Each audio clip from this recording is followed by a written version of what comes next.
Saludos. Les habla la profesora Lourdes Enríquez. Como les prometí, vamos a seguir hablando de las emociones y obviamente de la neurociencia de las emociones. Bien, en el episodio primero, nosotros hablábamos de cómo se procesan las emociones en el cerebro, ¿no? Y decíamos por cuáles centros cerebrales va pasando la información. Y quedamos, yo creo que algo muy interesante que necesitamos quedarnos, es que las emociones son mucho más rápidas su reacción que la conciencia de las mismas, ¿no? Siempre por nuestra amígdala, ¿se acuerdan? La amígdala cerebral. Eh, y naturalmente los centros subcorticales van a reaccionar más rápido que la corteza prefrontal, que es ser consciente de los mismos. Hay muchos funcionamientos que, como yo pongo mis manos, la producción de cortisol, según si es o oxitocina, si es positiva o es negativa. Como les decíamos, cuando nos ponemos un lapicero, ¿eh? Imitamos la sonrisa, un lápiz, estamos engañando al cerebro, pero producimos esos químicos del engaño, que es muy interesante. Entonces, hoy sigo contándole el secuestro amigdalino. ¿Y qué pasa con eso del secuestro? Que nos lleva a un concepto de lo que se llama el periodo refractario. Bueno, pues miren, el secuestro, vamos a suponer que usted está haciendo senderismo y va caminando por el bosque y vemos una cascabel, ¿no? Usted sabe lo que es la cascabel, ya dijimos. Se va a la información al hipocampo que dice, oh, sí, yo sé lo que es la cascabel, es mortal, una mordida. Va inmediatamente a la amígdala que le da el calor, el color, la intensidad e inmediatamente, si el hipocampo y la amígdala están de acuerdo que es peligroso y que lo identifiqué como peligroso, sea la palabra guerra, sea el fuego o que vimos una serpiente cascabel, inmediatamente reaccionamos y sucede ese secuestro amigdalino.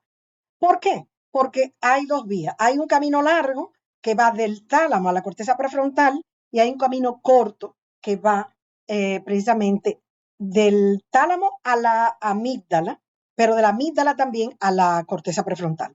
O sea que cuando llega la información a la corteza prefrontal, la de la amígdala va primero y ya va a estar, eh, eh, digamos, va a estar coloreada con la forma en que yo reacciono cuando tengo miedo o cuando tengo ira o la emoción que fuera. Este periodo refractario es ese tiempo durante el cual solo somos capaces de asimilar aquella información que evoca recuerdo que tiene que ver con esa emoción. Cuando el perro, cuando yo era pequeña, que me tuvo al morder, entonces, todo lo que es amenazante viene a nuestro cerebro. Y obviamente limita en ese periodo se limita la información nueva, a acceder a los recuerdos, a otros recuerdos, solamente a aquellos recuerdos que tengan que ver con la amenaza. Y obviamente la amígdala es la que domina, la que controla todas las estructuras corticales, o sea, tu hipocampo, tu amígdala, y es decir, la forma en que tú tienes de reaccionar ante las cosas, ¿no? Siempre, siempre, siempre tiene que ver con el concepto de mí mismo, se va a colorear de mi historia personal, de cómo yo he vivido la realidad. Entonces, cuando estamos estresados y en secuestro emocional, vemos amenaza por todas partes. Entonces, la razón solamente me da razón, es decir, conceptos, argumentos que tienen que ver con esto que yo estoy diciendo. Es lo mismo cuando tenemos una pareja, que la pareja me dejó y no fuimos me dejaste esperando y no vimos el cine, no fuimos al cine. Entonces, dale, que dale. Todo lo que me viene a la mente es aquellas cosas de cada vez que me dejaste esperando por una razón o por otra. De suerte que necesitamos en ese procesamiento neuronal de las emociones, cuando se trabaja, ya vamos reconociendo la emoción, ya nos damos cuenta que estamos secuestrados, ya podemos ir observando qué me pasa cuando yo me hago esto y aquello. Entonces, la neurociencia hoy nos enseña que hay muchas maneras de regular las emociones desde la atención, ¿no? De suerte que ahí tenemos en pantalla a Richard Davidson, que el episodio anterior le hablé de él. Él es muy amigo de Mathieu Ricard, que es uno de los grandes neurocientíficos del planeta, que se piensa, según los resultados, que es el hombre más feliz del universo, porque tiene una corteza, un cerebro que no se ha podido encontrar en otro ser humano, pero es un gran meditador. Entonces, hay tres formas de regularla, hay muchas formas, pero desde la atención. Reducción, cuando se reduce la actividad y volumen de la amígdala, cuando eso pasa, vuelve a su tamaño regular, porque ella se pone más grande, se puede triplicar, cuadriplicar la amígdala según si tú eres una persona muy reactiva, si tú eres una persona muy violenta, si tú eres una persona muy miedosa. Se fortalece la corteza prefrontal, que es la base del razonamiento, y se fortalece la red frontolímbica. Y eso supone que no solamente hay caminos que van de las estructuras subcorticales a la corteza prefrontal, sino que de la corteza prefrontal hacia las regiones como la amígdala, también hay caminos, pero esos caminos tienen que desarrollarse, tienen que fortalecerse, ¿no? Y lo hacemos a través de técnicas y prácticas, como por ejemplo con la meditación, que lo vamos a ver. Todo esto, el ser consciente de nosotros mismos, abre la puerta al autocontrol y a la atención sobre uno mismo, ¿no? De manera que podemos dejar pasar algunos secuestros y los tiempos de reacción aumentan. Lo hacemos un poquito más tarde. No nos enganchamos con todo lo que hay en el ambiente, ¿no? Podemos tener entonces un cerebro más desarrollado, un cerebro más controlado. Solo somos conscientes entonces de una emoción cuando llega a la corteza. La práctica del mindfulness nos ayuda a fortalecer esa corteza prefrontal, pero también la atención, también la memoria de trabajo. Por ejemplo, yo tengo que tener una memoria de trabajo de lo que le estoy contando. Entonces, si está fortalecida es mucho mejor, porque me acuerdo de más cosas. Y también se fortalece la ínsula. Acuérdense que tiene que ver con el sentido de quién soy yo, de qué soy yo, de cómo soy yo, de cómo me afecta esto a mí. Está también que el mindfulness nos lleva a equilibrar las emociones, a mejorar el estado de ánimo y obviamente a disminuir la amígdala cerebral, ¿no? Pero tenemos que tener por lo menos 8 semanas de entrenamiento en mindfulness o meditación o yoga, etc. ¿Qué es el mindfulness? Bueno, aquí tenemos el profesor Jon Kabat-Zinn, que él es médico, se dedicó a unir, y fue uno de los primeros que lo hizo, a unir todo lo que nos enseña esa tradición del yoga, de la meditación, esas tradiciones ancestrales de más de 3.000 años, y obviamente la une a la psicología. Y ya hoy la neurociencia también ha medido los cambios que hay. Son cambios estructurales, cambios mentales, que lo podemos revisar. Podemos entonces, al hacer mindfulness, quiere decir atención plena, a estar en el presente pero sin juzgar. Es como que nos separamos de lo que pensamos y de las emociones. La vemos como si fueran fuera de nosotros. Nos lleva a ser más moderados, a reaccionar menos fuerte por menos cosas. Es como si viéramos nuestra propia película, sabiendo lo que somos actores, pero al mismo tiempo protagonistas de nuestra propia vida, ¿no? Estar en el presente sin juzgar, sin criticarnos, que es el cerebro tiende mucho a eso, a juzgar, esa distancia que nos ayuda. Eso nos ayuda a aumentar el grosor de la capacidad eléctrica cerebral, a sostener más tiempo la atención y obviamente esos meditadores de larga tradición Zen o cualquier otro enfoque de meditativo tienen más fortalecimiento de la materia gris, o sea que hay menos deterioro cerebral, no importa la edad que tenga. La meditación entonces y el mindfulness te dan tanto bienestar o más que la medicación, que es mucho decir. nos ayuda la atención, porque la mejora, el cuerpo, eres más consciente de lo que te pasa en el cuerpo, de cómo, cuál es la emoción y controlarla y a respirar adecuadamente, ¿no? 3, 6, despacio. 3, 6. El yoga ayuda mucho a entrenarnos en la respiración, de manera que alternamos los dos entradas del oxígeno y además que podemos, sabemos que al respirar inhalamos y exhalamos. Siempre es más corto la inhalación, que ahí es que se activa el hipocampo y las neuronas del hipocampo como que se alinean y se organiza. Entonces es el momento de mayor aprendizaje, ¿no? Cuando inhalamos. Pero cuando exhalamos despacio, que no que, que, que, que un espejo no lo digamos, no se empañe, esa forma de exhalar calma la amígdala cerebral, y la regula hasta que la coloca a su tamaño normal, como ella es, ¿no? Muy importante que ese eje a voluntad que podemos hacer y que hay estrategias terapéuticas que nos ayudan a regularlo, ¿no? ¿Qué más? A reeducar el cerebro para reaccionar de otra manera, por ejemplo, con la metacognición, dándonos cuenta qué hacemos cuando hacemos lo que hacemos, reinventar la mirada, mirar a un lado y quedarnos mirando, porque generalmente cuando estamos muy ansiosos, miramos muy rápido, entonces anclar la mirada ante una persona que yo quiera, una persona, un amigo, y entonces al anclarla nos calmamos. El sentido del humor, que ya decíamos, ¿eh?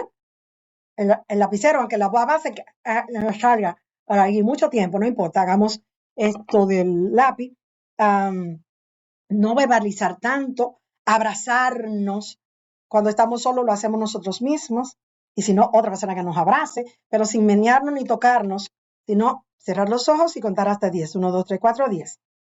No verbalizar tanto, quedarnos callados, el silencio nos ayuda. Redirigir un mantra, como por ejemplo, estoy completamente tranquila. Estoy completamente tranquila. No siento mi mano derecha. Bueno, bailar ayuda mucho a la postura, aquello de lo propioceptivo que le explicaba en el primer episodio, a reorganizar el pensamiento de otra forma, a respirar con más calma, porque cuando la persona tiene un ataque así, que mira que no puedo, que me estoy ahogando, es porque está respirando muy rápido, ¿no?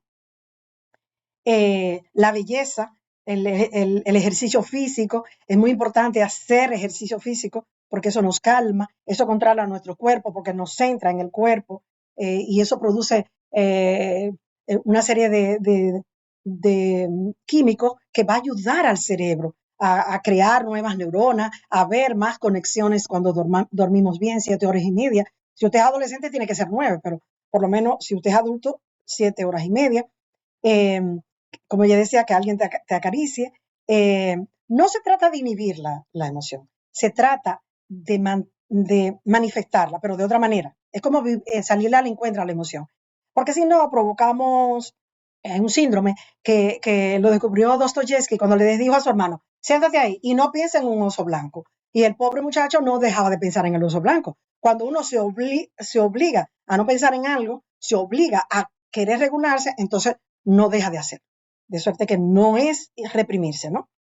Eh, Cuando leemos, podemos inducir otros estados emocionales porque nos metemos y sobre todo la literatura, cuento, novela, teatro. A mí me encanta la novela histórica, biografías. Esto, tú te vas a entrar en otras emociones de otra, um, que no tiene que ver contigo, y eso te va a ayudar a inducir otra realidad. La distracción, nosotros abusamos de la distracción porque vivimos entrando a redes sociales y eso nos distrae del problema. El problema sigue igual. Entonces, a veces el problema es peor que la solución. Es una forma, ver mucha televisión, un poco de televisión te puede ayudar, pero mucha va a crear porque te desconecta. Cuando tú ves mucha televisión, mucha película, te desconecta. Cuando uno lee, se conecta. Y o la técnica de resignificar la emoción. ¿Qué fue lo que me dijo? Pero esto fue bueno para mí, porque me dijo que yo hablo mucho y que yo interrumpo. ¿Tendrá algo de cierto? Entonces uno se resignifica. Y eso es lo que uno hace cuando uno va a un terapeuta, que junto con el terapeuta resignifica su propia vida, ¿no? Y lo que nos pasa. Entonces, a veces nos desconectamos, sentimos una cosa y pensamos otra, y eso es base de la falta de salud emocional, porque no vivimos en el aquí, en el presente, vivimos en el pasado o vivimos en el futuro y no estamos aquí, en el aquí, en el ahora. Entonces, hay algunas emociones que se controla el pensamiento, como lo dijimos, de la corteza prefrontal a la amígdala, pero no todas. Y obviamente tenemos que fortalecer esa red para poder lograrlo. El bodyfulness, que está muy en boga, que es meditación en movimiento, igual que el tai chi, cuando hacemos lento. Venga, háganlo conmigo. Cuando ustedes hacen eso, háganlo rápido, rápido. Ok, háganlo lento ahora. Y yo le pregunto, ¿qué ustedes creen que el cerebro le hizo más caso? ¿Al movimiento rápido o al lento? Seguro que ustedes me dieron que al lento, porque es así. Entonces, ese tai chi que es lento, al cerebro le beneficia más para todo lo que estamos hablando aquí de regular, que es lo mismo que usted hace esto. Cuando usted hace esto, ¿no es cierto? Está entrenando la atención para no caerse. Está entrenando el equilibrio para no caerse. Y eso es lo que nos ayuda cuando hacemos yoga, ¿no? Eso es maravilloso. De suerte que tenemos recursos. Esa postura, eso la Universidad de Harvard lo estudió, puso a unos estudiantes a mirar en el suelo una laptop y luego le hizo preguntas de cuántas cosas habían recordado y recordaban más lo negativo y recordaban menos. Que cuando una laptop está del mismo tamaño de tu mirada o un poquito más alto, así, usted puede recordar mucho más y obviamente te ayuda a la atención, al recuerdo y sobre todo las cosas positivas. Acuérdense que es muy importante el ambiente positivo en las clases porque eso nos ayuda a se activa el hipocampo y eso fue una de las cosas que se descubrió en estas investigaciones. Y el hipocampo tiene que ver con la memoria, como lo hemos dicho. De manera que si nos recordamos que la red neuronal por defecto es donde entramos cuando estamos mal, y recordar que tenemos que fortalecer la red ejecutiva. ¿Y qué dijo Harvard? Bueno, cuando estudió esto, que una mente divagante es una mente infeliz. De hecho, las personas que tienen, que son muy mayores, que tienen Alzheimer o demencias, entran más en divagación. Por tanto, se deprime y favorece al deterioro cerebral, estar mucho. Ellos descubrieron que es un superpoder de ir al pasado y al futuro, pero es mejor estar en el presente y que estar en el presente es lo que nos ayuda, toda esta técnica meditativa nos ayudan a estar en el presente, en el aquí, en el ahora, a través de la atención. Estamos en un 45% del tiempo en esa red neuronal por defecto y Harvard recomienda que bajemos a 30%. De manera que y sugiere una cosa muy buena para hacerlo. Haga lo que hagas, hazlo. Es decir, quédate ahí. Estás bailando, lavando la loza, disfruta de eso que estás haciendo, ¿no? Y quédate ahí, en el presente. Muy importante, eh, eso de observarnos a nosotros mismos de forma ecuánime, sin juzgarnos y con amabilidad. Porque se nos olvida, yo que soy terapeuta se lo puedo decir, que ayudamos a los demás y se nos olvida ayudarnos a nosotros mismos. Usted no puede atender a los otros y cuidarlos si usted no se cuida a sí mismo. Igual que el profesor tiene que hacerlo. El profesor, el terapeuta, si usted no se cuida, no va a poder cuidar a los demás. Si no, se va a estar gastando mucha energía, que eso usted lo recupera de otra manera, pero tiene que vivir recuperando. Y cuando viene a ver, se quema por el trabajo y se sale de esa carrera. Por tanto, recomendamos a bailar, eso mejora la resistencia al dolor, al sentido, al equilibrio, a la propiocepción. Hay un envejecimiento más saludable porque mejora la memoria, la atención, el equilibrio, las habilidades, etc. Darnos la mano nos calma, reduce el estrés, es muy lindo, y la gratitud, agradecer, qué lindo, protege la salud mental, disminuye el estrés, porque uno se da cuenta como, ay, la vida es linda, qué lindo que me hicieron este favor. Qué lindo todo esto, ¿no? Esa generosidad está vinculada con la felicidad. Y obviamente la sincronización emocional, los profesores se sincronizan con sus alumnos y es recordar lo importante. Primero está mamá, sincronización y sintonía, esa sincronía. Mamá y su hijo, papá y su hijo, pero luego el profesor. Mire qué importancia tiene el profesor. Por tanto, si el profesor está tranquilo, si el profesor está feliz porque ama lo que hace, entonces va a pasar ese amor a lo que se hace. Y cerrando ya por hoy, eh, ¿qué dice el enfoque actual de las emociones? Como nos cuenta Richard Davidson, que las emociones son trabajables, que nos habla de la compasión, del autocontrol, de la amabilidad, de tratarnos con ternura, de hablarnos bien, ¿no? Lourdes, mira así, tal, despacio, con cariño. La Universidad de Tokio, en sus investigaciones, descubrió que la amígdala se calma y se silencia con la belleza y con el silencio.